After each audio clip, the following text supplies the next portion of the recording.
Hello students, this is Surbhi Tiwari and you are watching your favorite educational channel Magnet Brains, जहाँ पर हम आपको देते हैं 100% फ्री क्वालिटी एजुकेशन। वेल, जब 100% कहा जाता है ना, तो इसका मतलब ये नहीं होता कि 2 चैप्टर के बाद आपको किसी भी तरीके का पेड सब्सक्रिप्शन लेना है। मैग्नेट ब्रेन्स पर आपको CBSE हो, चाहे state board, Hindi medium, English medium, NTSC olympiad जैसा कॉम्पिटिटिव एग्जाम हो या फिर किसी फेमस राइटर के बुक का सॉल्यूशन, सब कुछ प्रिपेयर करवाया जाता है 100% फ्री ऑफ कॉस्ट। आपको सिंगल पैनी देने की भी ज़रूरत नहीं है। तो चलिए अब हम स्टार्ट करते हैं क्लास 6 का साइंस सब्जेक्ट। वेल, साइंस की तो हम शुरुआत करेंगे ही, लेकिन ज़रूरी है कि हमारे बाकी सब्जेक्ट टीचर से भी हम एक बार इंट्रोड्यूस हो जाए। तो भाई ये वो सभी टीचर्स हैं जो कि आपको ना इनमें से कुछ सोशल पढ़ाएंगे, कुछ इंग्लिश पढ़ाते हैं, कुछ हिंदी पढ़ाते हैं, संस्कृत भी पढ़ाई जाती है जो कि आपको शायद ही किसी और चैनल पर मिले, राइट। तो भाई इन सब का साथ होगा ना, तभी हम होंगे कामयाब, क्योंकि हमें हर सब्जेक्ट का प्रॉपर नॉलेज हमारे ये बेस्ट टीचर्स दे देते हैं। समझ में आई बात? तो चलिए साइंस के साथ में इनके वीडियोज़ भी देखते रहिए। और अब हम स्टार्ट करते हैं हमारा चैप्टर नंबर 9 या चैप्टर नंबर 10 का नेक्स्ट टॉपिक, ठीक है। तो भाई लास्ट कुछ जो प्रीवियस वीडियो थे मेरे, उसमें मैंने आपको क्या क्या बता दिया है, एक फटाफट से रिकैप कर ले। तो हमने आपको सबसे पहले तो इंट्रोडक्शन बताया था, जिसमें हमने बताया कि ट्रांसपोर्टेशन क्या होता है और डिस्टेंस क्या होता है, डिस्टेंस को कवर करने के लिए कब कौन सी चीज़ का यूज़ किया जाता है। उसके बाद हमने आपको बताया कि भाई जब मीटर नहीं था, स्केल नहीं था और हमारे कोई भी मेजरिंग डिवाइस नहीं थे, तब लोग किस तरह से इसका मेजरमेंट करते थे, या फिर आज के टाइम पर भी लोग स्केल का नहीं यूज़ करेंगे तो किस तरह से फुट स्टेप और हैंड स्पैन का यूज़ करके किसी पर्टिकुलर चीज़ को मेजर करते हैं। लेकिन हमने सब चीज़ों से देखा कि यार कोई भी चीज़ हो, सभी में कुछ ना कुछ गड़बड़ी हो जाती है, तो इसलिए एक प्रॉपर स्टैंडर्ड यूनिट होना चाहिए। क्लियर है? तो जैसे कि हम बात करें हमारे एंशिएंट टाइम की, जब हमारा ये स्केल या फिर ये जो इंच टेप है ये नहीं होता था, तब क्या किया जाता था। तो जैसे कि हम बात करें हमारे इंडस वैली सिविलाइजेशन की, ठीक है। तो इंडस वैली सिविलाइजेशन के टाइम पर जो मेजरमेंट है ना, वो बहुत ही अच्छा होता था। इसका ये हमें कैसे पता? तो जब इसका एक्सकेवेशंस किए गए, एक्सकेवेशंस का मतलब क्या होता है कि जब किसी पुरानी चीज़ को ढूंढा जाता है। कैसे ढूंढा जाता है? आपने देखा होगा कि खुदाई होती रहती है, पुरानी चीज़ें मिलती है। तो जब खुदाई में, उसके खनन में, हिंदी में बोलते हैं उसे, ठीक है, तो हमें पुरानी कई सारी चीज़ें मिली, ठीक है, जिससे हमें समझ में आया कि इंडस वैली में ये जो लेंथ का मेजरमेंट किया जाता था वो काफ़ी प्रॉपर होता था, है ना। तो ये तो इंडस वैली सिविलाइजेशन की बात है ना। एंशिएंट टाइम पे लोग क्या करते थे? The length of a foot, the width of a finger and the distance of step were commonly used as different units of measurement, ठीक है। चाहे हमें किसी क्लॉथ के साइज को मेजर करना हो, चाहे हमें किसी डिस्टेंस को क्यों ना मेजर करना हो, ठीक है, बहुत सारी जगह पर हम किस का यूज़ करते थे? फुट का यूज़ करते थे, फिंगर्स का यूज़ करते थे। क्लियर है? तो इनमें सबसे अच्छा जो पॉपुलर था वो था इंडस वैली सिविलाइजेशन के टाइम का मेजरमेंट, क्योंकि वो हमें खनन में पता चलता है। जब हमने उसका एक्सकेवेशन किया तो कि वहाँ पर एक परफेक्टली ज्योमेट्रिकल कंस्ट्रक्शन हुआ है, ठीक है। और किसी भी चीज़ का अगर ज्योमेट्रिक अच्छा है, दैट मीन्स कि लेंथ, विड्थ सबका प्रॉपर वहाँ पर डिज़ाइन किया गया होगा, प्रॉपरली लेंथ ली गई होगी, प्रॉपरली वहाँ पर विड्थ ली गई होगी। क्लियर है? तो भाई ये तो इंडस वैली सिविलाइजेशन की बात है। और a cubit as the length from the elbow to the fingertip was used in ancient Egypt and was also accepted as a unit of length in other part of the world, ठीक है। अब Egypt में क्या किया जाता था? तो ancient Egypt में भी क्यूबिट का यूज़ किया जाता था। किसका? क्यूबिट का। अब क्यूबिट क्या होता है? आपकी एल्बो से लेकर के फिंगर की जो टिप होती है, ठीक है, अभी मैं आगे आपको एक पिक्चर दिखाऊंगी। तो एल्बो से फिंगर के टिप तक का जो आपका डिस्टेंस है वो क्यूबिट कहलाता था। तो ये भी बहुत पॉपुलर हुआ, इसको भी बहुत सारे लोगों ने एक्सेप्ट किया ऑल ओवर द वर्ल्ड। फिर people also used the foot as a unit of length in different parts of the world. और अभी भी पहले तो करते ही थे फुट का यूज़। फुट मतलब वही जो अपन फुट से अगर किसी चीज़ को मेजर करते हैं, ठीक है, तो फुट का यूज़ पहले तो किया ही जाता था। अभी भी कई जगह वर्ल्ड में अगर अपन इंटरनली कोई बिजनेस करना है एक ही शहर में या एक ही जगह पर, तो वहाँ पर फुट का यूज़ अभी भी किया जाता है। The length of the foot used varied slightly from region to region. अब ये जो फुट का लेंथ है, ठीक है, वो अलग अलग रीजन में अलग अलग साइज़ का डिसाइडेड किया गया। ठीक है, कि इतना फुट स्टेप होना चाहिए, इतना फुट स्टेप, ठीक है। तो उसके अकॉर्डिंग अलग अलग रीजन में, अब क्योंकि देखिए फुट का साइज तो सबका अलग अलग होगा ना, तो इसलिए हर रीजन में भी इस फुट का जो मेजरमेंट था वो अलग अलग होता था। पीपल मेजर्ड अ यार्ड, अब यार्ड आपने अभी भी सुना होगा, कई जगह अपने जो गांव वगैरह के एरियाज हैं उसमें लोग अभी भी ना यार्ड वर्ड का काफ़ी यूज़ करते हैं, ठीक है। तो क्या हुआ कि यार्ड वर्ड क्या होता है ये अपन जान लेते हैं कि यार्ड का यूज़ कैसे करते थे। तो people measured a yard of cloth by the distance between the end of the outstretched arm and their chin. अब आपने देखा होगा कि अगर आप अभी भी इंडिया में भी कई जगह अगर ऐसे सेलर्स के पास जाते हैं जो कि रॉ क्लोथ को बेचते हैं या फिर कपड़े का जो मटेरियल बेचते हैं, सिर्फ मटेरियल की बात करें, तो आपने देखा होगा कि अगर आप उनको मेजर करना होता है तो वो इस तरह से कपड़े को यहाँ पकड़ते हैं और अपनी चिन से ऐसा मेजर करते हैं, ठीक है। तो ये क्या होता है, यार्ड होता है, ठीक है। So people measured a yard of cloth by the distance between the end of the outstretched arm and their chin, clear है। The Roman measured with their pace और steps, ठीक है। अब एक स्टेप जिसमें कवर होती है, मतलब कि एक स्टेप मतलब जिसमें आप दोनों पैरों का यूज करते हो, तो ये क्या होगी मेरी वन स्टेप, ठीक है। तो ये वन स्टेप का या फिर अपन कह सकते हो पेस का यूज करते थे। इन ancient India small length measurement used वर एन अंगुल और मुट्ठी, है ना। अब इंडिया में तो आपने ये वर्ड सुने होंगे, ठीक है, एक मुट्ठी चावल दे दो भाई, एक मुट्ठी का क्या मतलब होता है, एक फिस्ट, ठीक है। तो मुट्ठी भर लोग जाते थे किराने की दुकान में, बोलते थे भैया 4 मुट्ठी मुझे वो दे देना, चना दे देना, ठीक है। तो ये फिस्ट का यूज भी पहले मेजरमेंट के लिए किया जाता था, या फिर अंगुल, ठीक है, 1 अंगुल 2 अंगुल। अभी भी आपने देखा होगा कि कई लोग जो लोकल लैंग्वेज में बोलते हैं तो वो इस अंगुल वर्ड का यूज अभी भी करते हुए दिखते हैं, ठीक है। अंगुल मतलब कि एक फिंगर का जो साइज होता है वो अंगुल होता है। तो ये मेजरमेंट एंशिएंट इंडिया में और अभी भी कई जगह, जैसे मैं भी देखती हूँ आसपास कई जगह, हमारे घरों में भी कभी कभी हम बोल देते हैं कि यार क्या चलिए आज अपने को कुछ बनाना है तो कितना ले लिया जाए, तो बोल देते हैं कि यार 4 मुट्ठी पोहा ले लो, 5 मुट्ठी ले लो। तो मुट्ठी मतलब कि अभी भी मेजरमेंट के लिए इंडिया में कहीं ना कहीं यूज किया ही जा रहा है। So even today we can see flower sellers using their forearm as a unit of length for garlands in many towns of India, ठीक है। अपने जो गार्लेंड्स बनती हैं उनके लिए जो मेजरमेंट किया जाता है वो अभी भी अपनी 4 आर्म से ही मेजर करते हैं, ठीक है, कि इतना बड़ा गार्लेंड उन्होंने बनाया हुआ तो इसको कितने प्राइस में बेचना है, ठीक है। तो मतलब अपने 4 आर्म का ही यूज ये करते हैं। तो many such body parts continue to be in use as a unit of length when convenient. अब आपको तो पता ही है कि हर जगह अपन जैसे अपन डेली यूजेस की बात करें या छोटे छोटे से मेजरमेंट्स की बात करें तो हम हर जगह स्केल या फिर इंच टेप का यूज़ नहीं करते। तो कभी ना कभी हमें क्या करना पड़ता है, जैसे मैंने बोला ना 1 मुट्ठी पोहा हमें लेना पड़ता है या फिर 1 अंगुल, ठीक है, कितना डालना है। तो सिर्फ अपन नहीं बोलते कि अरे ये जो लिक्विड है उसे सिर्फ इतना सा डालना, 1 पिंच डालना, ठीक है, 1 पिंच सॉल्ट इसमें ऐड कर दो, ऐसा सुनते हो ना। तो मतलब कि ये जो अपने बॉडी पार्ट्स है ना, ये अपना मेजरमेंट का जो रोल है ना अभी भी निभा रहे हैं। पुराने ज़माने में तो ये बहुत बड़े बड़े कंस्ट्रक्शन भी करवा देते थे, लेकिन अब हम इनका यूज़ थोड़ा कम करते हैं क्योंकि हमने ये देखा कि यार हर जगह क्या है ना कि थोड़ा सा ऊपर नीचे हो जाता है, किसी का फुट छोटा है, किसी का स्पैन छोटा हो जाता है, बड़ा हो जाता है, तो ये हमारा प्रॉपर हमारा जो सेटअप है ना वो नहीं बन पाता। तो क्यों भैया, ये अब अपन वहाँ पे तो अपना काम चल रहा था तो अब क्यों नहीं चला पाते।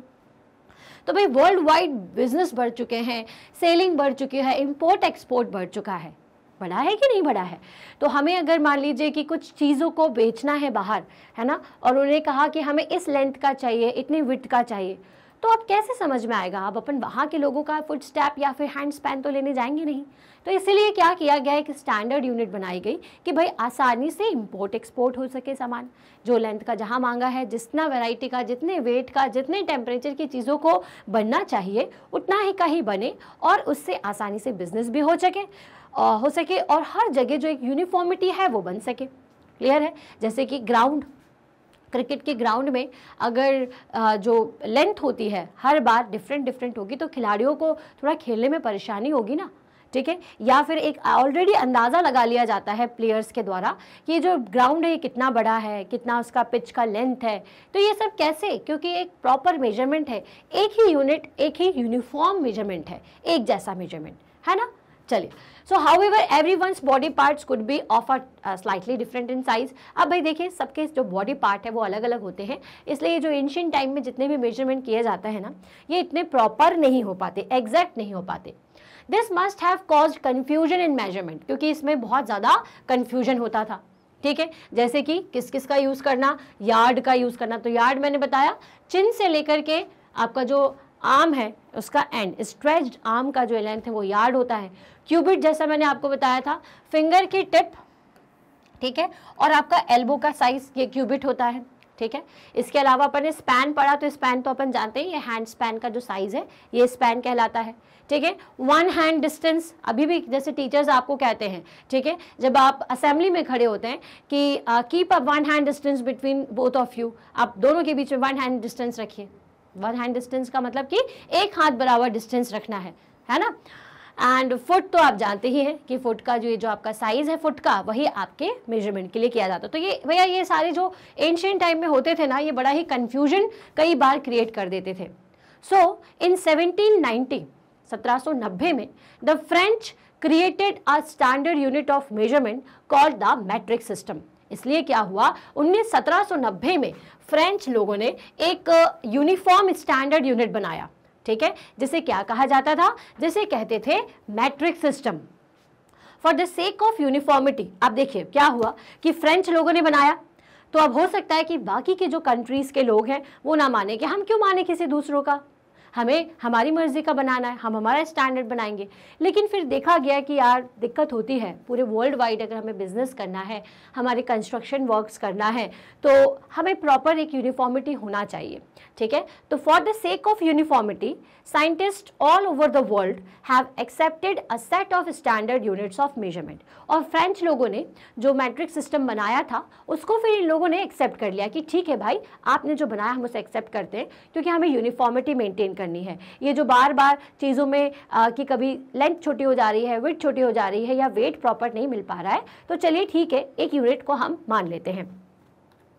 सो ये तो आपके पहले के जितने भी चीज़ें थी, इनकी जगह पर अब क्या कर दिया गया, तो भाई आपको दोबारा से एक बार बता दूं कि हैंड स्पैन का मतलब क्या होता है, आपकी छोटी उंगली से लेकर के, ठीक है, इससे लेकर के आपके थंब तक का जो साइज है ये आपका हैंड स्पैन है। क्यूबिट क्या होता है, तो आपकी एल्बो से लेकर के आपके फिंगर टिप का ये जो डिस्टेंस आपको दिख रहा है ये क्यूबिट है। ये होता है आपका आर्म स्पैन, ये जो आप इस तरह से हाथों को इस तरह से करते हो, ठीक है। So one arm span distance का मतलब क्या होगा कि दो लोगों के बीच में 3 लोग खड़े हुए हैं तो इतना डिस्टेंस होना चाहिए, क्लियर है। देन उसके बाद पेस क्या होता है एंड फुट स्पैन, ये तो हम अभी डिस्कस कर चुके हैं, क्लियर है। सो the system of unit now used is, अब ये तो पुराना था, ठीक है, अब इसकी जगह पर क्या हुआ, फ्रेंच लोगों ने क्या बनाया। So the system of units now used is known as international system of units. क्या कहा जाता है उसे, इंटरनेशनल सिस्टम ऑफ यूनिट, जिसे SI यूनिट कहा जाता है। ये एक एब्रीविएशन है जिसे SI यूनिट कहा जाएगा, ठीक है। इंटरनेशनल सिस्टम ऑफ यूनिट्स बनाई गई। द SI यूनिट, अब इंटरनेशनल सिस्टम ऑफ यूनिट में क्या किया गया, मतलब जिसको शॉर्ट में अपन SI यूनिट कहते हैं, तो SI यूनिट में क्या किया गया, हर चीज़ की एक प्रॉपर यूनिट को बना दिया गया, ठीक है, जिसमें कि अपनी 7 फंडामेंटल यूनिट्स होती हैं। क्या होती हैं, 7 फंडामेंटल यूनिट्स, है ना। अब फंडामेंटल यूनिट का मतलब क्या होता है, जिसकी मदद से हम कुछ और यूनिट भी बना सकते हैं। जैसे कि हमने बनाई लेंथ की यूनिट मीटर, ठीक है, उसके बाद हमने बना दिया वेट की यूनिट ग्राम, ठीक है, और उसके बाद टेम्परेचर की यूनिट आपकी सेंटीग्रेड हो गई, क्लियर है। तो हर चीज़ की एक यूनिट बना दी गई, जिसकी मदद से हम दूसरी यूनिट भी बना सकते हैं। जैसे मीटर की मदद से आप क्या बना सकते हो, सेंटीमीटर बना सकते हो, मीटर की ही मदद से आप मिलीमीटर बना सकते हो, किलोमीटर बना सकते हो। तो ये 7 फंडामेंटल यूनिट्स को डिसाइड कर दिया गया, जो मैं आपको आगे बताऊंगी कि कौन कौन सी 7 फंडामेंटल यूनिट्स है, जिसमें से लेंथ की यूनिट कौन सी थी, मीटर। याद रखिए कि मीटर जो है वो हम यूज करते हैं लेंथ के मेजरमेंट के लिए। So the system of unit known is now used is known as the international system of units. The SI unit of the length is meter. A meter scale is shown in figure. Also shown is the 15 centimetre scale in your geometric box. Basically अब ये तो हम सीख गए कि भाई length की unit निकालने के लिए हम मीटर का यूज़ करते हैं। ज़रा अपने ज्योमेट्री बॉक्स खोलिए और उसमें आपको एक स्केल देखने को मिलेगा। क्या वहाँ पर भी मीटर लिखा होगा? आप देखोगे कि एक साइड पर लिखा हुआ है सेंटीमीटर और नीचे साइड पर दिया हुआ इंचेस। ठीक है, तो मैम ने तो बोला था कि मीटर होता है, यहाँ पे सेंटीमीटर, ऐसा क्यों? तो हमने अब आपको बताया था कि एसआई यूनिट से हम फंडामेंटल यूनिट बना लेते हैं मीटर। इस मीटर को आप डिवाइड करके, मल्टीप्लाई करके या तो सेंटीमीटर में या किलोमीटर्स में कन्वर्ट कर सकते हो। इसलिए यहाँ पे ये जो स्केल है ना, ये आपको सेंटीमीटर स्केल दिया जाता है, क्योंकि हम जनरली जो हमारी कॉपी में डायग्राम बनाते हैं वो छोटी कॉपीज़ होती है, तो इसमें मीटर में तो कोई लेंथ आप बना नहीं पाओगे, इसलिए हम सेंटीमीटर स्केल का यूज़ करते हैं। याद रहेगा आपको? चलिए, so each metre is divided into 100 equal divisions called centimetre. Clear है? मतलब कि अगर हम बात करें एक मीटर की, ठीक है, तो उसके अंदर कितने सेंटीमीटर्स होंगे? तो उसके अंदर होते हैं 100 सेंटीमीटर्स। एक मीटर के अंदर कितने सेंटीमीटर होते हैं? 100 सेंटीमीटर। ठीक है, each centimetre has 10 equal division called millimetre. ठीक है, मतलब कि जो आपका मीटर है वो मिलकर के बना हुआ है सेंटीमीटर से, और जो सेंटीमीटर है वो मिलकर के बना हुआ है मिलीमीटर से। ठीक है, जैसे कि अगर मुझे एक माला बनानी होती है, गार्लेंड बनाना होता है, तो मैं क्या करती हूँ, जितने भी हमारे मोती होते हैं या फिर हम कहें कि पर्ल्स होते हैं, उनको आप एक एक करके उसमें डालते जाते हो। ठीक है, तो वो एक कंप्लीट गार्लेंड बन जाता है। क्या कहलाता है? One garland. ठीक है, या वन नेकलेस। क्लियर है? अब एक नेकलेस के अंदर मान लीजिए कि 100 है ना, तो मतलब कि कोई भी एक चीज़ जो बड़ी बनी हुई होती है उसमें छोटे छोटे डिविजन्स तो होते ही हैं। तो एक मीटर के अंदर कितने होते हैं? 100 सेंटीमीटर होते हैं। मतलब कि 100 सेंटीमीटर अगर कहीं है तो आप क्या बोलोगे कि वो 1 मीटर है। ठीक है, एंड उसी तरीके से अगर हम सेंटीमीटर को देखें तो 10 equal division called the millimetre. तो 1 सेंटीमीटर का मतलब होता है 10 मिलीमीटर। ठीक है, तो ये जो पॉइंट है इसको आप मैथ्स में भी कई बार पढ़ते होंगे, तो इसको थोड़ा सा ना अच्छी तरीके से आपको याद रखना है। ठीक है, फॉर मेजरिंग लास्ट डिस्टेंस, है ना। अब अगर लास्ट डिस्टेंस आपको मेजर करना है, मान लीजिए कि आपके घर से स्कूल का डिस्टेंस आपको मेजर करना है, तो क्या आप इस सेंटीमीटर स्केल की मदद से या इंच टेप की मदद से उसको आसानी से निकाल पाओगे? तो ये दोनों ही जो आपके डिवाइसेस हैं ये सेंटीमीटर में और मीटर में है, लेकिन अगर डिस्टेंस बहुत ज़्यादा होता है तो उस केस में हम किलोमीटर का यूज़ करते हैं। किसका यूज़ करते हैं? किलोमीटर का। और 1 किलोमीटर के अंदर फिर होते हैं 100 मीटर। आई बात समझ में? तो देखिए कहानी कैसे याद रखोगे कि 1 सेंटीमीटर के अंदर होते हैं 10 मिलीमीटर। ठीक है, और अब 1 सेंटीमीटर बन गया 10 मिलीमीटर को जोड़ करके। उसी तरीके से जब मैंने 100 सेंटीमीटर को जोड़ा तो उसने क्या बना दिया? 1 मीटर बना दिया। ठीक है, और ये आपका 1 सेंटीमीटर में कितने, यहाँ पर एक बार फिर से मैं लिख देती हूँ ये। ठीक है, तो आपका ये हो गया 1 मीटर। अब अगर मैं बात करूं कि 1 मीटर ने क्या किया, तो अगर 1000 मीटर को मिला दिया जाए तो वो क्या बन जाएगा? वो बन जाएगा आपका 1 किलोमीटर। तो ये याद रखना है आप सभी को। ठीक है, कि 1 सेंटीमीटर में कितने मिलीमीटर होते हैं? तो 10 होते हैं। 1 मीटर में कितने सेंटीमीटर है? तो 100 सेंटीमीटर्स हैं, 100 सेंटीमीटर्स हैं। 1 किलोमीटर में कितने मीटर होते हैं? तो 1000 मीटर होते हैं। तो ये जो सारे पॉइंट्स है ना इनको याद रखिएगा, क्योंकि जब अपन आगे क्वेश्चन सॉल्व करेंगे तो हमें ये जो कन्वर्जन है वो करना पड़ता है। आपको बोला जा सकता है कि किलोमीटर को मीटर में कन्वर्ट करके बताइए, ठीक है, या मीटर को किलोमीटर में कन्वर्ट करके बताइए। इस कुछ भी आपसे वहाँ पर पूछा जा सकता है, तो इसका कन्वर्जन आपको पता होना चाहिए। कैसे कन्वर्ट करोगे वो मैं अभी आपको आगे समझाऊंगी, लेकिन फिलहाल आपको बस ये पता होना चाहिए कि कितने सेंटीमीटर से मिलकर के 1 किलोमीटर बनता है क्या, या फिर कितने मीटर से मिलकर के 1 किलोमीटर आपका बनता है। तो 1000 मीटर से क्या बनेगा? 1 किलोमीटर बन जाएगा। और अगर छोटा देखें तो मीटर के अंदर कितने सेंटीमीटर्स होते हैं? तो 100 सेंटीमीटर्स होते हैं, ठीक है। चलिए, so now we can repeat all our measurement activities using a standard scale measure in SI unit. अब आपको याद होगा कि एक्टिविटी 1 और एक्टिविटी 2 हमने हमारे प्रीवियस वीडियो में पढ़े थे। अब आप क्या करिए, उस प्रीवियस वीडियो में जहां पर आपने फुट स्टेप या फिर हैंड स्पैन का यूज किया था, उसकी जगह पर अब आपको क्या यूज करना है, अब आपको इंच टेप या फिर आप यूज कर सकते हैं अपना स्केल। क्लियर है? Before we do that we do need to know the correct way of measuring length and distances. अब देखिए क्या होता है कि कई बच्चों के पास स्केल होता है, ज्योमेट्री बॉक्स होता है, लेकिन उन्हें ये नहीं पता होता कि सही तरीके से स्केल का मेजरमेंट किस तरह से किया जाता है। स्केल की मदद से हमें कैसे लेंथ को मेजर करना है, ये बात कई बच्चों को नहीं पता होती है। तो पहले तो हमें ये सब चीज़ें पता होना चाहिए। तो हमारा जो नेक्स्ट वीडियो होगा, इसमें मैं अब आपको बताने वाली हूँ कि इस स्केल की स्टडी हम किस तरह से कर सकते हैं। क्लियर? सो अगर अपने को करेक्ट मेजरमेंट लेना है लेंथ का, तो उसके लिए आपको ना नेक्स्ट वीडियो पर आना पड़ेगा। तब तक के लिए आप हमारे पुराने कुछ वीडियो ज़रूर देख सकते हैं, मतलब कि इस चैप्टर के जो स्टार्टिंग वीडियोज़ हैं, या फिर अगर आपको इससे पहले के चैप्टर्स पढ़ना है तो वो सारा कुछ आपको इस डिस्क्रिप्शन बॉक्स की प्लेलिस्ट में मिल जाएगा।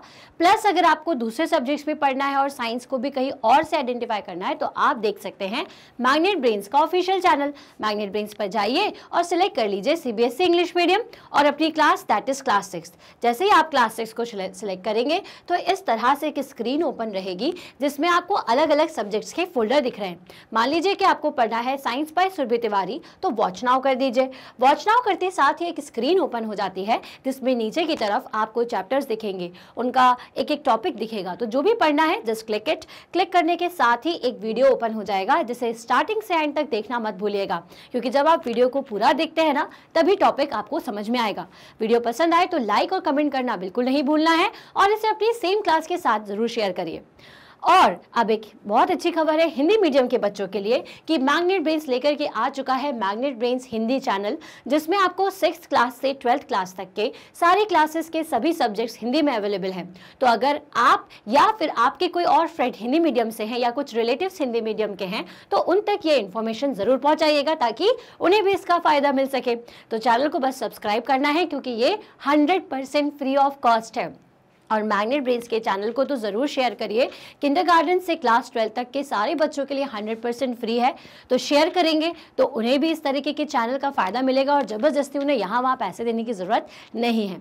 तो भाई चैनल को ज़रूर सब्सक्राइब करें ताकि जितना रिसेंट अपडेट है वो आप तक जल्दी से पहुँच जाए। हम मिलते हैं हमारे नेक्स्ट वीडियो में। तब तक के लिए stay happy, stay healthy. Thank you so much.